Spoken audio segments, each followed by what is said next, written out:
مکہ مکرمہ میں گرم دوپہر تھی۔ بازار میں لوگوں کا ہجوم تھا، ہر طرف خرید و فروخت جاری تھی۔ انہیں دنوں ایک نوجوان اپنی سچائی، دیانتداری اور حسن اخلاق کی وجہ سے لوگوں کی نگاہوں کا مرکز تھا۔ لوگ اسے محبت سے صادق اور امین کہا کرتے تھے۔ یہی نوجوان آگے چل کر اللہ کے آخری نبی حضرت محمد مصطفیٰ صلی اللہ علیہ وآلہ وسلم بننے والے تھے۔ ایک دن ایک دور دراز قبیلے کا تاجر مکہ مکرمہ آیا۔ اس کے پاس قیمتی سامان تھا، لیکن وہ شہر کے لوگوں کو نہیں جانتا تھا۔ اسے اس بات کا ڈر تھا کہ کہیں کوئی اس کے ساتھ دھوکہ نہ کر دے۔ لوگوں نے اسے مشورہ دیا کہ اگر تم اپنا سامان کسی کے پاس امانت رکھنا چاہتے ہو تو حضرت محمد صلی اللہ علیہ وسلم سے بہتر کوئی شخص نہیں۔ وہ حیران ہوا اور سیدھا حضرت محمد صلی اللہ علیہ وآلہ وسلم کے پاس پہنچا۔ اس نے نہایت ادب سے سلام کیا اور کہا، میں چند دن کے لیے سفر پر جا رہا ہوں، کیا آپ میرا سامان امانت کے طور پر رکھ لیں گے؟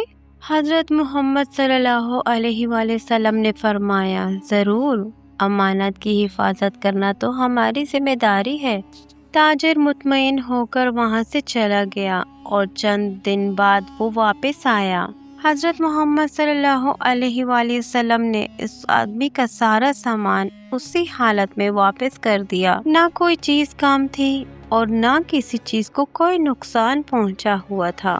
تاجر کی آنکھوں میں حیرت تھی اور اس نے کہا، میں نے بہت سے شہروں کا سفر کیا ہے لیکن ایسی دیانتداری کہیں نہیں دیکھی۔ حضرت محمد صلی اللہ علیہ وآلہ وسلم نے فرمایا کہ مسلمان وہ ہے جو امانت میں خیانت نہ کرے اور سچ بولے۔ تاجر آپ صلی اللہ علیہ وآلہ وسلم کے اخلاق سے اتنا متاثر ہوا کہ اس نے کہا، واقعی جس شخص کا کردار اتنا پاکیزہ ہو وہ کبھی لوگوں کو برائی کی دعوت نہیں دے سکتا۔ یہ واقعہ ہمیں سکھاتا ہے کہ اچھا اخلاق، سچائی اور امانت داری یہ صرف الفاظ نہیں بلکہ ایک مسلمان کی پہچان ہے۔ نبوت ملنے سے پہلے بھی حضرت محمد صلی اللہ علیہ وآلہ وسلم نے ایسا کردار پیش کیا کہ دشمن بھی اپنی امانتیں انہی کے پاس رکھاتے۔ اگر ہم بھی اپنی زندگی میں سچ بولیں، امانت میں خیانت نہ کریں اور لوگوں کے ساتھ حسن سلوک سے پیش آئیں تو یہی سیرت النبی پر عمل ہے اور یہی وہ راستہ ہے جو اللہ کی رضا تک پہنچاتا ہے۔